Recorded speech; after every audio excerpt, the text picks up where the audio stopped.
Bonjour, bienvenue à une autre capsule de Cooking with Hadi. Aujourd'hui, on fait une petite recette ensemble. C'est des fèves vertes ou des haricots.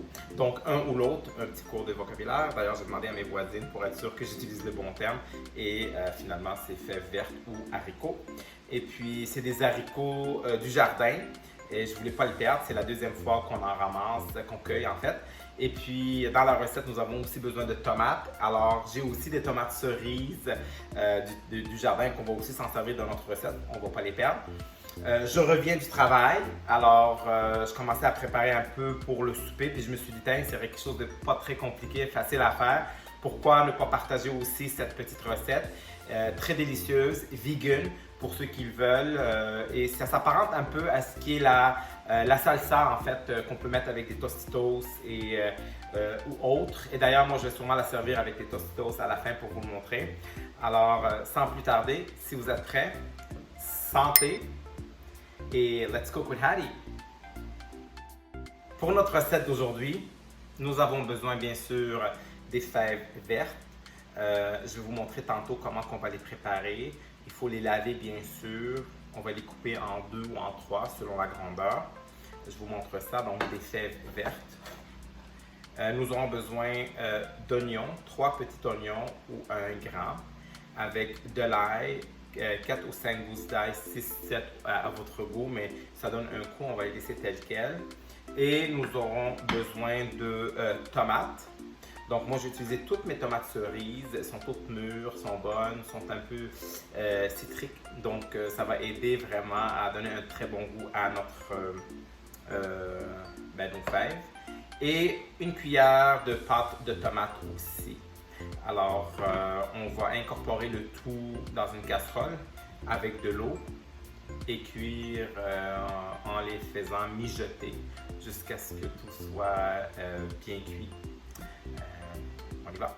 Pour les fèves, ce que nous avons besoin de faire, c'est la prendre. On enlève le petit bout ici. Et on la coupe en 2, simplement. Et puis, des fois, elle arrive avec des tiges. On enlève les petites tiges. On enlève l'autre extrémité. Et on la coupe en 2. Et voilà. Et de 1. Et de 2. Vous comprendrez que j'avais déjà commencé à préparer. Donc, j'avais déjà presque fait tous mes morceaux de fèves. Et puis, c'est là où j'ai eu l'idée de dire, pourquoi ne pas le faire une capsule avec ça. C'est quelque chose de très rapide à faire et ça peut être une entrée lorsque vous recevez des gens pour les servir et des produits de votre jardin. On va hacher nos oignons en petits morceaux. On a lavé les tomates. C'est des tomates cerises, donc je vais juste les couper en 2. Et l'ail, on laisse tel quel. Sauf ici, j'ai une gousse d'ail extrêmement grosse. C'est de l'ail de l'Argentine d'ailleurs que j'ai trouvé à l'épicerie. Celle-là, je vais peut-être la couper en 2 ou en 3, mais on va les laisser vraiment tel quel dans notre mélange. Alors, si vous êtes prêts, à vous couteau!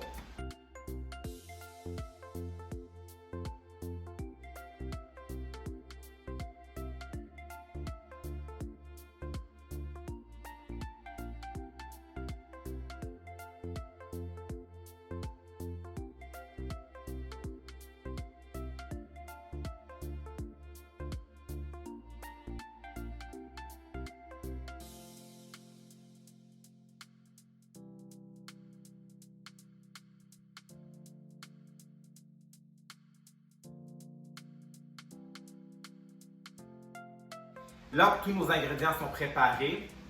Ah, j'ai oublié de vous mentionner que bien sûr, à la fin, lorsque c'est presque terminé de cuire sur le rond, il nous faut mettre sel et poivre au goût. Moi, j'utilise un mélange de 7 poivres finement moulus et un peu d'huile d'olive dans tout ça.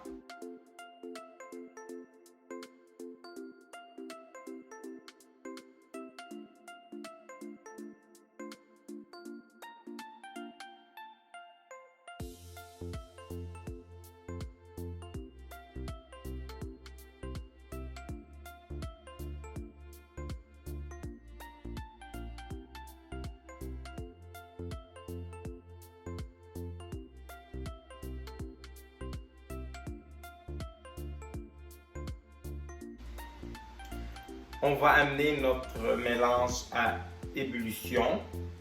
Et lorsque ça commence à bouillir, on va le mettre à l'eau, vraiment minimum, pour le laisser mijoter. Et on rajoute le sel, le poivre, un peu d'huile d'olive et c'est prêt à servir.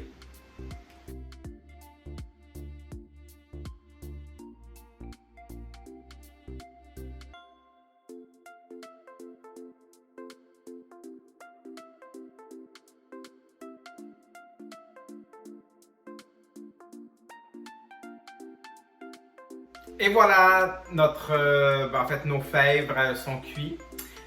Tout le mélange est bien fait. J'ai un peu trop d'eau en fait dans la mienne, j'ose pas trop la pencher. Vous pouvez le servir comme ça, avec du riz. Ou si vous voulez faire en bouchée en entrée, regardez. Nous avons pris des Tostitos. Alors voilà. Et on va faire un petit test, voir comment c'est.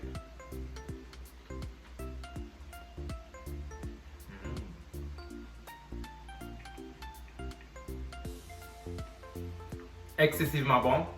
Un bon repas vegan pour ceux qui le veulent, sinon des petites bouchées à vos amis. Si vous aimez la capsule, n'oubliez pas de partager. Likez nos pages Facebook, Instagram et YouTube. Partagez avec vos amis et laissez dans les commentaires en bas vos impressions. Et si vous l'avez essayé, mais laissez-nous savoir qu'est-ce que vous avez modifié dans la recette. Parce que vous pouvez même mettre un peu plus piquant, moins piquant, dépendamment de vos goûts. Et voilà, bon appétit!